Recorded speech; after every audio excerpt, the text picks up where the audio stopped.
¿Qué tal? Pues vamos a continuar con esta serie titulada La ciudad comercial futura del anticristo.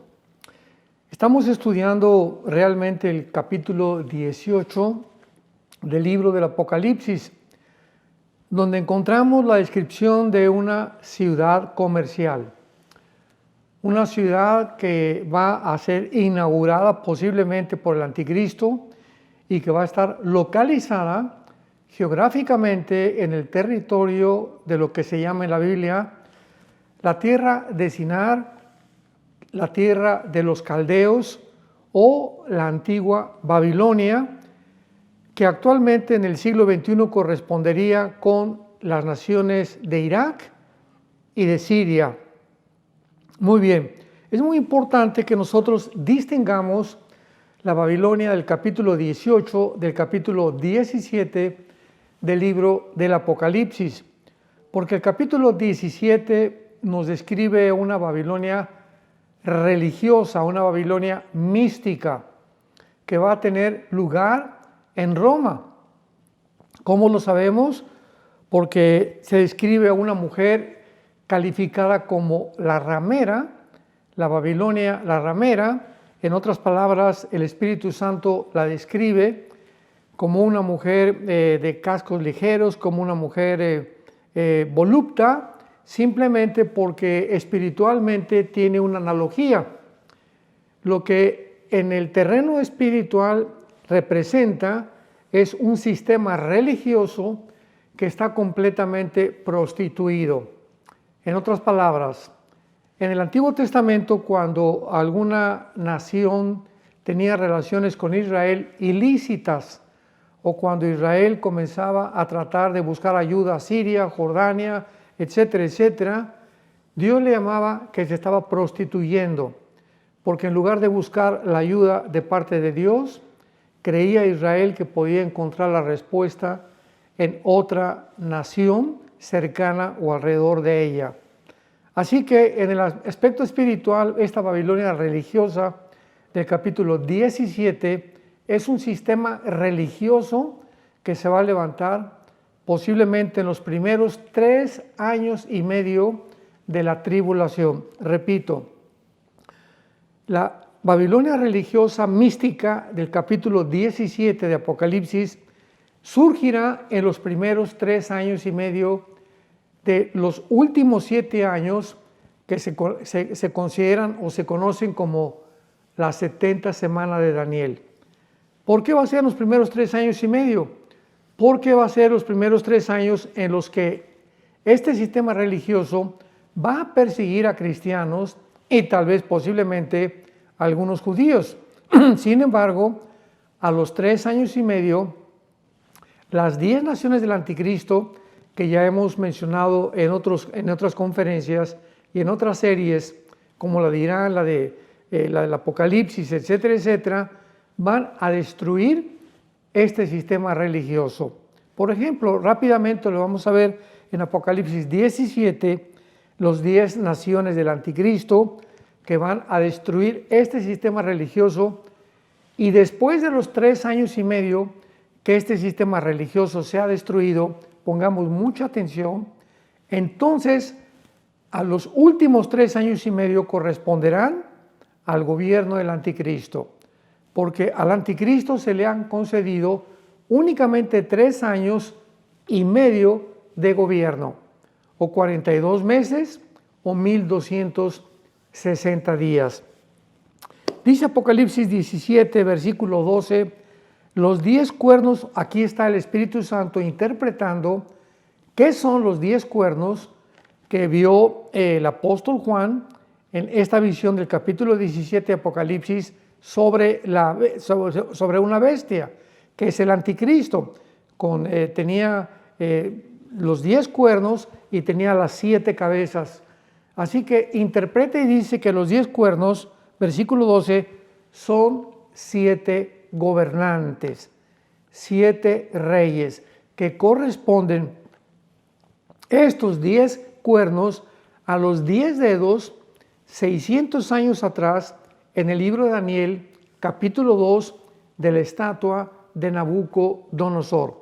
Recordamos la estatua del capítulo 2 del libro de Daniel, que tenía una cabeza de oro, el pecho y brazo de plata, el vientre de bronce, las dos piernas de hierro, que representan los 4 imperios mundiales de los gentiles.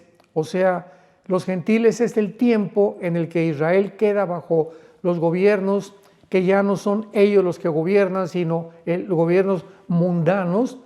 Y estos 4 imperios fueron Babilonia, que corresponde a Irak, Siria, la cabeza de oro de la estatua de Nabucodonosor, los brazos y el pecho de plata corresponde a Medo-Persia, que corresponde a Irán. Así que ya tenemos a Irán, tenemos a Irak, tenemos a Siria, el vientre corresponde a Grecia, que es el tercer imperio antes de Jesucristo, y las dos piernas corresponden de hierro a la división del imperio romano. Pero los 10 dedos de la estatua del capítulo 2 del libro de Nabucodonosor representa la última forma de gobierno mundial. Porque en el capítulo 2, versículo 43 al 45 del libro de Daniel dice claramente que en los días de estos reyes, de estos 10 dedos que representan, enfatizo y repito, la última forma de gobierno mundial, Cristo vendrá en el tiempo de estos 10 reyes, que el apóstol Juan en Apocalipsis 17 los ubica como los 10 cuernos de la bestia. Dice el versículo 13, Apocalipsis 17, estos tienen un mismo propósito y entregarán su poder y su autoridad a la bestia. Y veamos en el versículo 16, y los 10 cuernos que visten en la bestia aborrecerán a la ramera, o sea, al sistema religioso que representa esta ramera, y la dejarán desolada, desnuda, devorarán sus carnes y la quemarán con fuego. Y el versículo 18 ya no nos deja lugar a ninguna especulación en cuanto a qué representa esta mujer ramera o este último sistema religioso que surgirá en los primeros 3 años y medio de la tribulación. Dice el versículo 18, y la mujer que has visto es la gran ciudad que reina sobre los reyes de la tierra. En otras palabras, podemos preguntarnos, ¿qué ciudad en el tiempo del apóstol Juan, hace 2000 años, reinaba sobre el mundo conocido? La respuesta es muy simple, la ciudad de Roma. Así que estará en la ciudad de Roma, está el centro, el epicentro, el corazón de este sistema religioso. Pero la Babilonia del capítulo 18, que es la que estamos estudiando, o la ciudad comercial, es completamente diferente, va a terminar de una forma diferente, y esta ciudad es comercial. La del capítulo 17 es religiosa. Vemos algunas cosas muy importantes e interesantes para que podamos entender toda esta serie y el libro principalmente del Apocalipsis. El Apocalipsis no se encuentra en un orden cronológico. ¿Por qué? Porque hay pasajes intercalados. Y si no descubrimos esto, no lo vamos a entender. Vamos a ver un ejemplo. Por ejemplo, en el capítulo 17 de Apocalipsis, vamos a ponerle el encabezado, porque el orden en la Biblia está el capítulo 13, 14, 15, 16, 17, 18, 19, 20, 21 y 22, ¿verdad? Es el orden que está en la Biblia. Pero el orden corresponde, en primer lugar, al capítulo 17. En el capítulo 17 encontramos, repito, el sistema religioso de la figura mística de una mujer ramera. Los mártires del futuro, los 10 gobiernos que odian a la ramera, etcétera, etcétera. Después, enseguida, O sea, primero es el capítulo 17 y después el capítulo 13, que en la Biblia se encuentra anteriormente al 17. ¿Por qué? Porque en el capítulo 17 está el anticristo formando realmente el gobierno de la bestia con el sistema religioso. En el capítulo 13 ya está gobernando. Entonces el capítulo 13 va después del capítulo 17 del Apocalipsis. Y ya encontramos en el capítulo 13 el anticristo, el gobierno del anticristo, el falso profeta que va a marcar con el 666 a la gente, etcétera, etcétera. Y en el capítulo 18 encontramos la ciudad comercial o final que se convertirá en los cuarteles generales por una época del anticristo, porque posiblemente al final moverá su campamento el anticristo de acuerdo a Daniel 11, 35 al 45 a la ciudad de Jerusalén. Muy bien, entonces vemos claramente, ¿verdad?, que este es el orden cronológico que la Biblia nos describe realmente del libro del Apocalipsis, principalmente los últimos capítulos. Veamos en primer lugar que la Babilonia del capítulo 17 es un símbolo del sistema religioso, pero la Babilonia del capítulo 18 es literal, es visible, es terrenal definitivamente. Por ejemplo, dice el capítulo 18 del libro del Apocalipsis: después de esto vi a otro ángel descender del cielo. Después de esto, o sea, después del capítulo 17, esto nos muestra consecuentemente que es después del sistema religioso. Por eso vemos claramente que es diferente a la Babilonia religiosa del capítulo 17. Después de esto vi al otro ángel descender del cielo con gran poder, y la tierra fue alumbrada con su gloria. Y clamó a gran voz diciendo: ha caído la gran Babilonia, y se ha hecho habitación de demonios y guarida de todo espíritu inmundo y albergue de toda ave inmunda y aborrecible. Porque las naciones han bebido del vino del furor de su fornicación, y los reyes o los gobernantes de la tierra han fornicado con ella. O sea, exactamente lo que van a hacer las naciones con el sistema religioso que se vendió, que se prostituyó, porque tuvo relaciones con naciones. De la misma manera, la ciudad comercial también va a tener relaciones que van a ser ilícitas con muchos gobernantes. Ahora bien, la Babilonia literal, de la cual estamos hablando, capítulo 18 de Apocalipsis del Medio Oriente, es interesante que haya sido el territorio geográfico de la primera ciudad que se construyó, la ciudad de Babel. Veamos esto en el capítulo 10 del libro de El Génesis, donde un hombre llamado Nimrod, que significa el rebelde, fue el primer líder en encabezar una rebelión masiva en contra de los mandamientos de Dios. Porque al acabar el diluvio, en el capítulo 9 de Génesis, Dios le dijo a Noé, lo recordamos: mira, Noé, dispérsense por toda la tierra, llenen toda la tierra, no se queden en un mismo lugar. Pero surge años después Nimrod y le dice a toda la gente: no, vamos a quedarnos aquí, vamos a levantar una torre gigantesca que fue la Torre de Babel, capítulo 11 del Génesis, y vamos a hacernos un nombre. Por si viene otro diluvio, pues estemos allá arriba, que no nos alcance el agua, y para que también podamos hacernos realmente famosos y podamos juntarnos y tener el poder del gobierno de todas las demás naciones que se vayan a formar. Esto fue lo que pensaba Nimrod.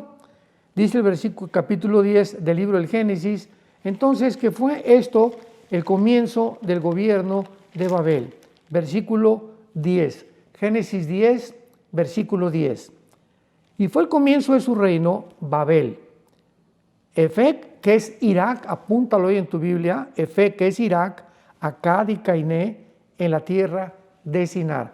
Ahí tenemos otra vez la tierra de Sinar, que designa claramente la zona geográfica donde se encuentra actualmente en el siglo XXI la nación de Irak y de Siria, porque en el Antiguo Testamento Siria e Irak eran un mismo territorio, fueron divididos, ¿verdad? Ya en el siglo XX por los ingleses, cuando todas las naciones del Medio Oriente fueron repartidas y acomodadas por las naciones de Inglaterra y de Francia.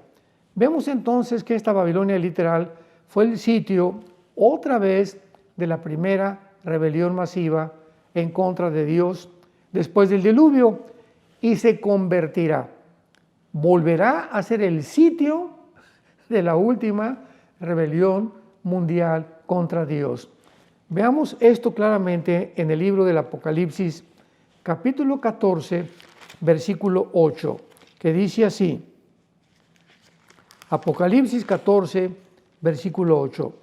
Otro ángel le siguió diciendo, ha caído Babilonia, la gran ciudad. Todo esto es de carácter literal. Aquí no son metáforas, no podemos espiritualizar ni alegorizar absolutamente nada. Ha caído Babilonia, porque ha hecho beber a todas las naciones del vino del furor de su fornicación. En el capítulo 16 del Apocalipsis, versículo 17, Apocalipsis 16, 17 en adelante, lo explica ya con más claridad. El séptimo ángel derramó su voz por el aire y salió una gran voz del templo del cielo, del trono, diciendo, hecho está. Entonces hubo relámpagos y voces y truenos y un gran temblor de tierra, un terremoto tan grande que no lo hubo jamás desde que los hombres han estado sobre la tierra. Y la gran ciudad, es la ciudad que estamos hablando del capítulo 18, fue dividida en 3 partes. Y la ciudad de las naciones cayeron. Y la gran Babilonia vino en memoria de Dios para darle el cáliz del vino del ardor de su ira. Toda isla huyó y los montes no fueron hallados. Y cayó del cielo sobre los hombres un enorme granizo como del peso de un talento, o sea, aproximadamente 46 kilos. Imaginémonos una bola que pesa 46 kilos de granizo cayendo sobre los seres humanos en este final tiempo de la humanidad. Y los hombres blasfemaron contra Dios por la plaga del granizo, porque la plaga fue sobremanera muy grande. Vemos entonces que esta ciudad final de los últimos tiempos, otra característica es que va a estar asociada de una forma intrínseca con demonios, con espíritus inmundos, con ocultismo, con brujería y con idolatría. Veamos esto en el capítulo 13 del libro de Isaías en el Antiguo Testamento. Isaías, capítulo 13, versículo 1. Profecía contra Babilonia, revelada a Isaías, hijo de Amós. Versículo 19. Y Babilonia, hermosura de reinos. Aquí se describe con mucha anticipación esta ciudad por el profeta Isaías, aproximadamente 700 años antes de que Juan la describiera en lo que estamos estudiando en el capítulo 18 del Apocalipsis. 700 años antes, el profeta Isaías profetiza esto sobre esta ciudad futura comercial. Hermosura de reinos y ornamento de la grandeza de los caldeos. Será como Sodoma y Gomorra, a las que trastornó Dios. Nunca más será habitada, ni se morará en ella de generación en generación, ni se levantará allí tienda el árabe, ni pastores tendrán allí majada. Esto es exactamente lo que 700 años después, en el capítulo 18, versículo 1 y 2, que lo acabamos de leer hace unos momentos, describió el apóstol Juan. Versículo 27 de Isaías 13. Sino que dormirán allí las fieras del desierto. Sus casas se llenarán de hurones, habitarán avestruces, y allí saltarán las cabras salvajes. En sus palacios aullarán hienas y chacales, y en su casa de deleite y cercano a llegar está su tiempo, y sus días no se alargarán. Así que esto es exactamente lo que acabamos de leer en el capítulo 18, versículo 2, que finalmente esta ciudad comercial, cuando sea destruida, se encontrarán demonios, chacales, espíritus inmundos, porque será un centro mundial de la brujería, lo mismo que fue la Babilonia del tiempo del rey Nabucodonosor, en el capítulo 2, 3 y 4 del libro de Daniel. Así que vemos claramente que siempre hay conexiones en la Biblia que tenemos que hacer para que podamos entender que esta Babilonia del Antiguo Testamento está conectada con la Babilonia en la que terminará en el mismo territorio geográfico donde se encontraba en el Antiguo Testamento la ciudad final, que es el centro y el territorio de Irak y de Siria. Ahora veamos también varias profecías relacionadas con esta Babilonia literal que se van a cumplir de una forma completamente literal.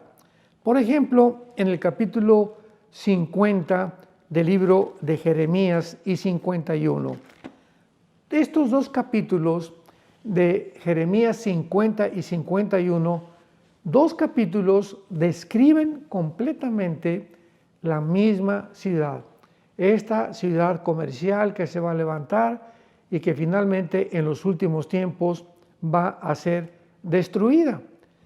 Y de todos los imperios que formaron parte en el tiempo de los gentiles, estamos hablando de Egipto, de Siria, Babilonia, Medo-Persia, Grecia y Roma. De todos estos imperios, la única ciudad que se menciona con un cumplimiento profético es Babilonia.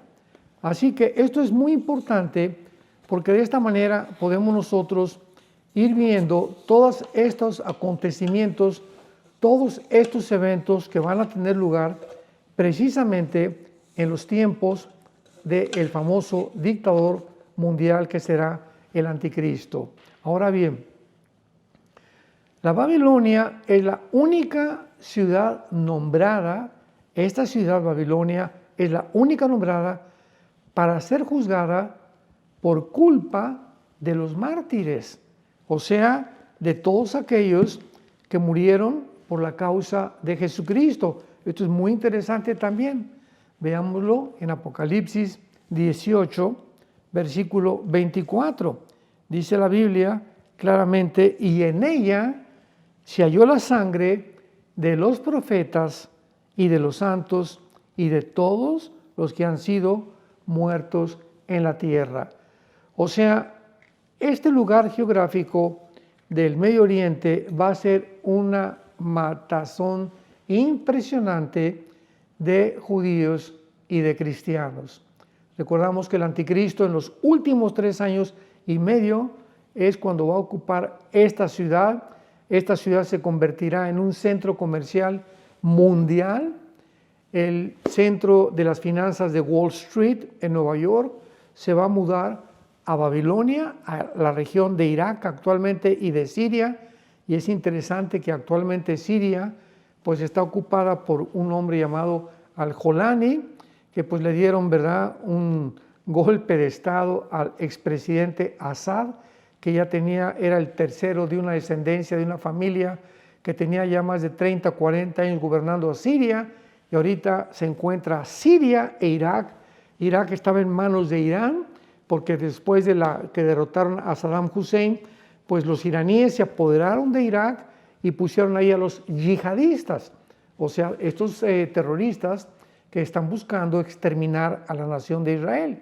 Pero actualmente Siria se encuentra bajo el gobierno de Turquía, del presidente Tayyip Erdogan, y se encuentran pues los drusos, que es una es un grupo religioso muy especial, que es una rama del Islam, pero no son realmente musulmanes, por lo cual los mismos musulmanes los quieren eliminar a los drusos. Encontramos a los kurdos ahorita en Siria también, que es otro grupo que el presidente Erdogan de Turquía los ha perseguido por mucho tiempo. Vivían cerca de Armenia y en el norte de Israel. Así que es un relajo ahorita completo Siria, ¿verdad? Es un hormiguero ahí de grupos terroristas. Están ya los yihadistas, los rebeldes que pertenecían al grupo del presidente Assad. Y esta región es precisamente, como lo hemos visto anteriormente, de donde surgirá el famoso anticristo. Anticristo surgirá de Siria y de donde está actualmente Irak, en la región geográfica donde esta ciudad comercial también tendrá su epicentro. Ahora, veamos también nosotros que el anticristo se le menciona como el rey de Babilonia o el rey de Asiria o de Siria. Isaías capítulo 14, versículo 4 al 6. Isaías 14, del 4 al 6. Pronunciarás este proverbio contra el rey de Babilonia. Esto es una profecía que no se ha cumplido. Y dirás, ¿cómo paró el opresor? El opresor se refiere a la persona del anticristo. ¿Cómo acabó la ciudad codiciosa de oro? La ciudad comercial que estamos estudiando en Apocalipsis 18. Quebrantó Jehová el báculo de los impíos y el cetro de los señores. Él quería a los pueblos con furor. Se está refiriendo al anticristo. Él quería a los pueblos con furor, o sea, con mucho ira, con ideas de venganza, con llaga permanente, el que se enseñoreaba de las naciones con ira y las perseguía con crueldad. Lo estamos mencionando como el rey de Babilonia o el anticristo que va a hacer todas estas cosas en el futuro. Ahora, es increíble en el versículo 8 y 9 del capítulo 14 de Isaías, pongamos mucha atención, esto es muy interesante, porque aquí se describe al anticristo. ¿Dónde crees? ¿Dónde crees que se describe al anticristo? Se le describe a continuación en el Sheol, en la profundidad de la tierra donde se encuentra la prisión de los demonios. Veamos lo que dice el versículo 9. El Sheol abajo se espantó de ti. O sea, cuando el anticristo baje, ahí al Sheol, las mismas criaturas que están ahí dentro del Sheol se van a asustar. Despertó muertos que en su venida salieron a recibirle. Hizo levantar de sus sillas a todos los príncipes de la tierra y a todos los reyes de las naciones. Qué increíble que la Biblia nos muestre esto que solamente puede revelarnos el Espíritu Santo. Que ahí están con cuerpos, claro que no están iguales a nuestros cuerpos, esperando el juicio de Dios en el Sheol, que es la prisión de los demonios. Están ahí estas personas, los príncipes, los reyes de la tierra, todos aquellos que trataron de explotar, de oprimir, gobiernos totalitarios, dictadores, ahí se van a encontrar. Y cuando baje el anticristo se le van a quedar mirando y van a decir, tú también estás igual que nosotros, tú eras ese grande que pensaste que te ibas a apoderar del mundo lo mismo que nosotros, y van a estar espantados todos ahí abajo, viéndose unos a otros de qué manera muy pronto serán sacados de ahí, que esto se encuentra en Apocalipsis 20 del 11 al 15 y que se llama el juicio final de los líderes, de los incrédulos y de todos los principales de las naciones. Así que recordemos que esta Babilonia religiosa del capítulo 17 simboliza a los primeros 3 años y medio del gobierno del sistema religioso que estará en Roma. Y después el gobierno del anticristo, con la ciudad comercial, brincará para apoderarse entonces del mundo, y entonces ya no va a haber este gobierno religioso de la ramera. A los 3 años y medio de los 7 años de la tribulación, los últimos 3 años y medio, nos dice el apóstol Pablo, por ejemplo, en la segunda carta, vamos a ver esto, en la segunda carta a los tesalonicenses, de qué forma el anticristo, entonces, después de que su gobierno queme la ciudad de Roma, posiblemente sea el Vaticano, el centro del sistema religioso, después el anticristo se va a nombrar, ya no quiero ninguna religión, ahora yo soy el que voy a gobernar de aquí en adelante. Veamos lo que dice la segunda carta a los tesalonicenses, capítulo 2, versículo 3. Nadie se engañe o nadie los engañe en ninguna manera. Hago aquí un paréntesis. Esta carta de la segunda a los tesalonicenses, la iglesia tesalónica, el apóstol Pablo la mandó porque en la primera carta les habló sobre el rapto. En la primera carta a los tesalonicenses, capítulo 4, versículo 17 en adelante. Y les dice que el Señor vendrá como ladrón en la noche, vendrá el arrebatamiento, etcétera, etcétera. Y en el capítulo 2 les manda otra carta, el apóstol Pablo, a la misma iglesia de Tesalónica, para explicarles, porque recibió noticias Pablo, que ellos creían que ya estaban en la tribulación, que ya estaban en la tribulación y que ya porque el anticristo iba a surgir, etcétera, etcétera, estaban muy asustados. Y esto lo dice del versículo 2 del capítulo 2 de la segunda carta a los tesalonicenses. Versículo 2, no se dejen mover fácilmente de su modo de pensar, ni se conturben ni por espíritu, ni por palabra, ni por carta, como si fuera nuestra, en el sentido que el día del Señor está cerca. La frase o el término el día del Señor describe tanto en el Antiguo Testamento como en el Nuevo Testamento los últimos 3 años y medio de la gran tribulación.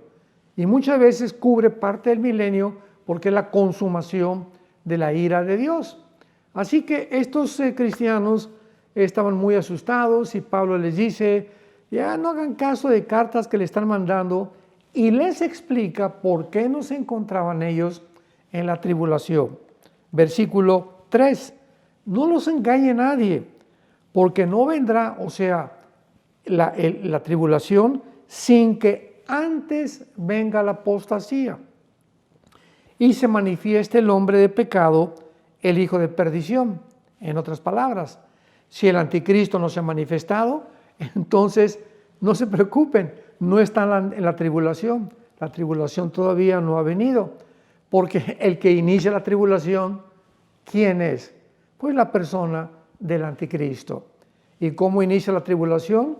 De acuerdo a Daniel 9:27, cuando el anticristo firme un tratado, se va a sentar con el gobierno de Israel en una mesa y les va a firmar un tratado garantizándole al pueblo de Israel, Daniel 9:27, que él los va a proteger por los próximos 7 años.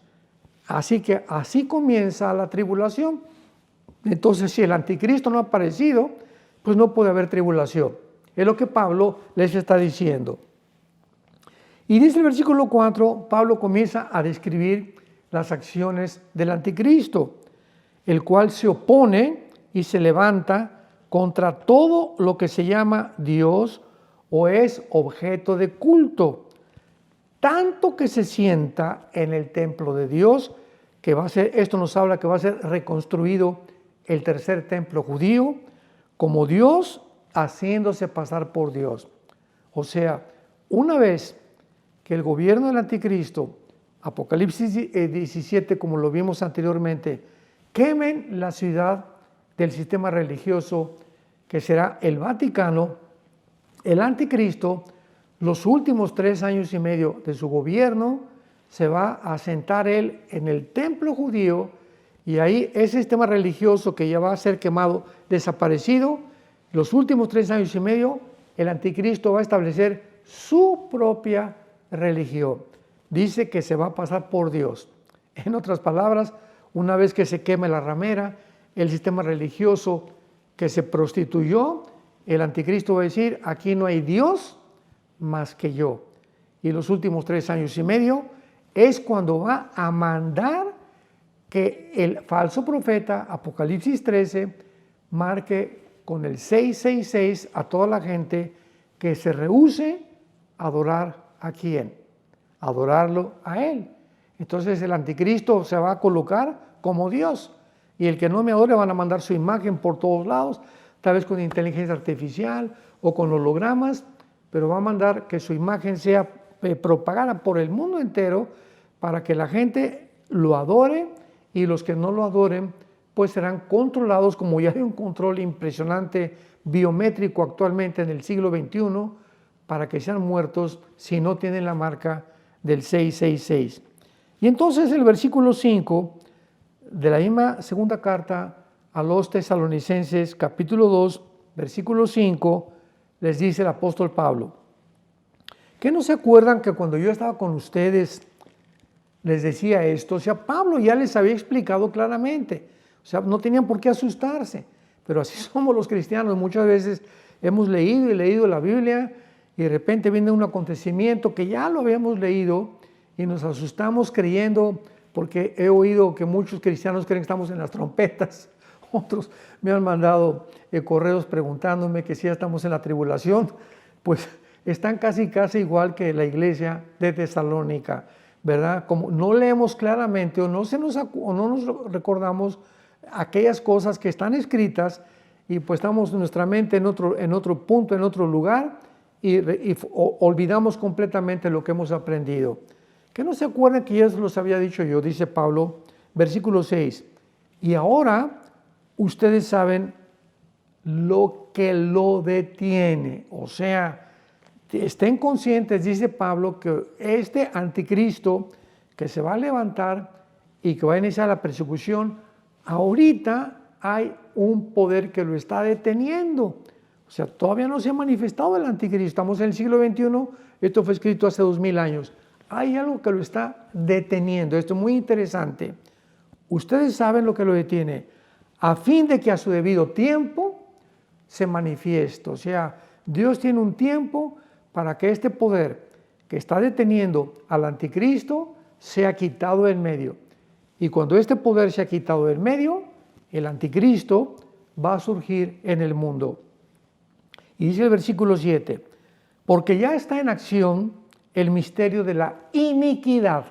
La palabra iniquidad es la palabra griega anomia, que es o significa literalmente rebelión contra la autoridad. Veamos, ya está en acción un movimiento, una energía que va en contra de todo lo que es Dios, de todo lo que es ético, de todo lo que es moral, de todo lo que es de todo lo que establece la libertad, todo lo que va en contra de esto, como el totalitarismo, la falta de libertad de expresión, la falta en contra de todo lo que sea contra derechos humanos, todo aquello que va contra los mandamientos de Dios. Es un poder que está en el mundo desde hace muchísimos años, pero este poder va a aumentar, va a acrecentarse, se va a levantar y se va a degradar, como le dijo Pablo a Timoteo en su segunda carta, capítulo 3. Debes de saber, Timoteo, que va a haber tiempos peligrosos, salvajes. Los hombres van a ser amadores de sí mismos. O sea, la Biblia profetiza, santos que me escuchan de Dios, que el carácter de los seres humanos se va a degradar más y más y más mientras más rápido avanzamos y nos acercamos a la segunda venida de Jesucristo. Entonces continúa Pablo diciendo, ustedes saben lo que lo detiene. Ellos ya deberían estar conscientes de que hay un poder que está deteniendo el poder del anticristo hasta que se ha quitado el medio. Y entonces, repito, cuando se ha quitado este poder, aquel inicuo, el inicuo es el anticristo, a quien el Señor matará con el espíritu de su boca y destruirá con el resplandor de su venida. Entonces se manifestará aquel inicuo cuando este poder se ha quitado. Pregunta: ¿qué es este poder que está deteniendo que el anticristo se manifieste? Pues es muy sencillo, no puede ser el ángel Gabriel, no puede ser el arcángel Miguel, no puede ser ningún poder más que el poder de Dios. Dios es el que controla el mundo espiritual y este poder es el poder del Espíritu Santo. Entonces, ¿qué es lo que está Pablo diciéndoles? El Espíritu Santo por primera vez vino al mundo en el día de Pentecostés para hacer morada en todos nosotros los cristianos. Fuimos en el momento en que el Espíritu Santo vino en Pentecostés hace 2000 años, los cristianos hemos recibido la presencia divina dentro de nosotros de Dios. Y en ese mismo momento en que tú recibiste a Cristo como tu Salvador, fuimos sellados.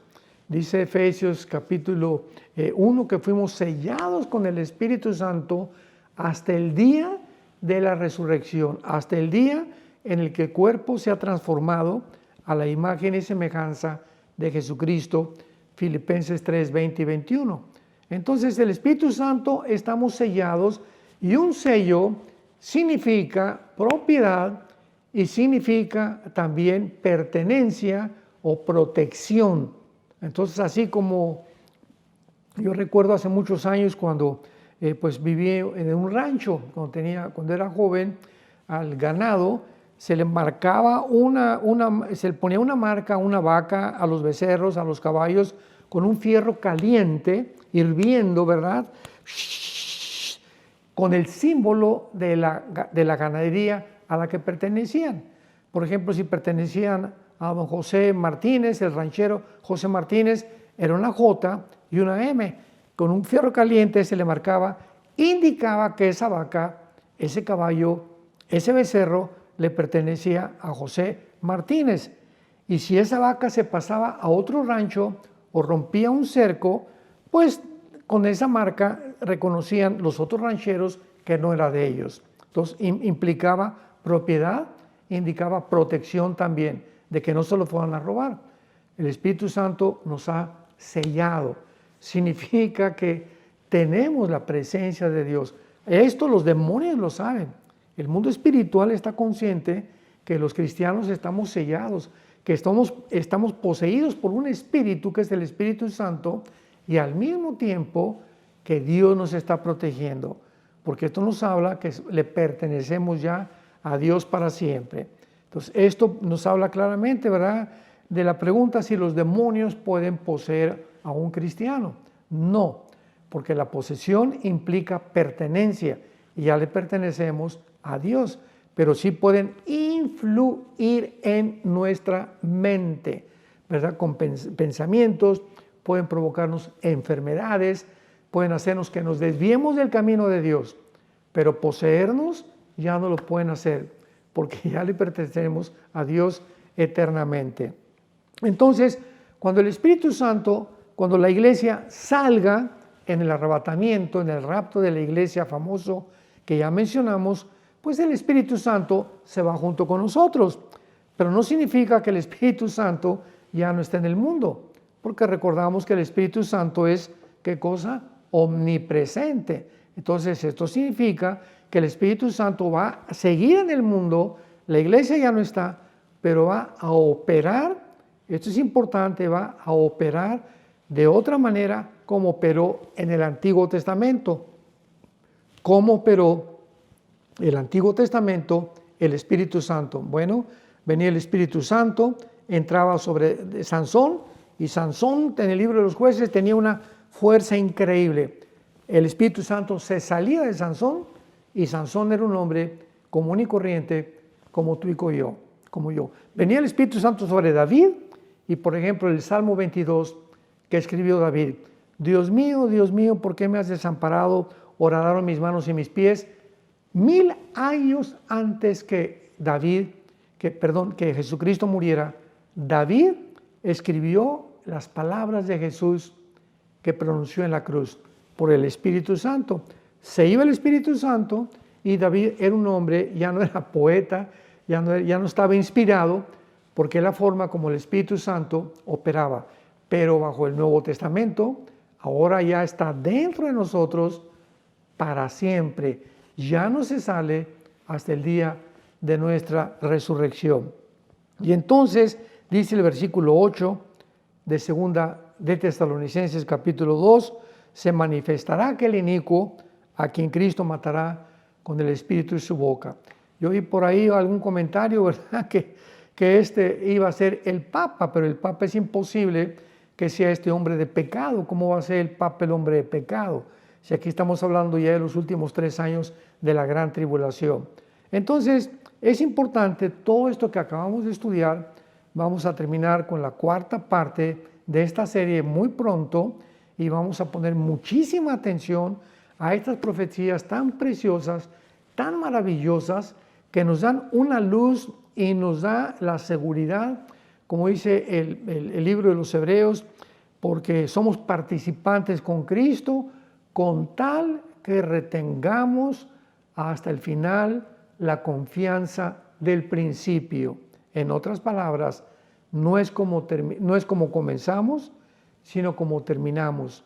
Dice el escritor a los Hebreos, esta confianza que tenemos cuando acabamos de convertirnos, y ya ven que cuando nos convertimos teníamos muchas ganas de testificar y de Cristo por aquí y por allá, no debe de apagarse ese fuego en nuestro corazón. Mantengamos, en el Antiguo Testamento Dios ordenó que el fuego del altar nunca se apagara, que lo mantuvieran prendido siempre. Pues así debe ser el fuego que el Espíritu Santo nos ha prendido en el corazón. Pablo le dijo a Timoteo, aviva el fuego, Timoteo, que hay dentro de ti. ¿Qué le estaba diciendo?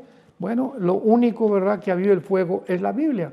Si tú tienes una parrilla de carbón, vemos de qué forma, ¿verdad?, se le hacen así, decimos en México, las marchantas o las que hacen las tortillas, el aire está avivando el fuego. Entonces, así la Biblia tiene que estarnos continuamente avivando el corazón, para que este fuego de Dios no se apague y podamos permanecer firmes hasta el final en la esperanza a la que Él nos ha llamado. Que Dios te bendiga. Continuaremos con esta serie.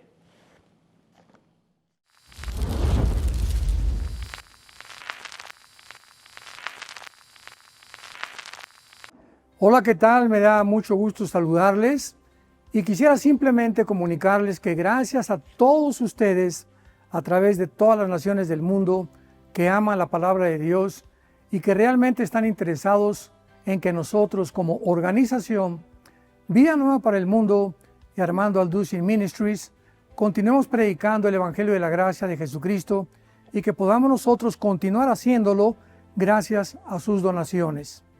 Este año cumplimos 46 años de ministerio, 46 años donde hemos predicado, hemos enseñado, hemos tenido seminarios y de diferentes formas de estudios bíblicos alrededor del mundo y hemos pensado y considerado de una forma fiel el Evangelio de la sana doctrina de Jesucristo. Nosotros, con todas estas donaciones, tenemos que sostener pastores, misioneros, obras, equipos de televisión y aún continuamos buscando la manera de poder elevar este ministerio. Hasta este momento quiero que ustedes estén enterados que no tenemos una sola propiedad como organización y así hemos trabajado durante 46 años porque le damos la importancia a la evangelización, a las misiones y también a los hombres de Dios para levantar más pastores. Le damos las gracias y que pueda Dios con su gracia tocar sus corazones y que puedan ustedes invertir en un terreno donde es fructífero, porque creemos que ha producido bastante buen fruto para la gloria de Dios. Gracias, muchas gracias por sus aportaciones y por las donaciones que sabemos ustedes continuarán haciendo para que podamos continuar siendo fieles en la predicación del Evangelio de la gracia de Dios. Que Dios les bendiga.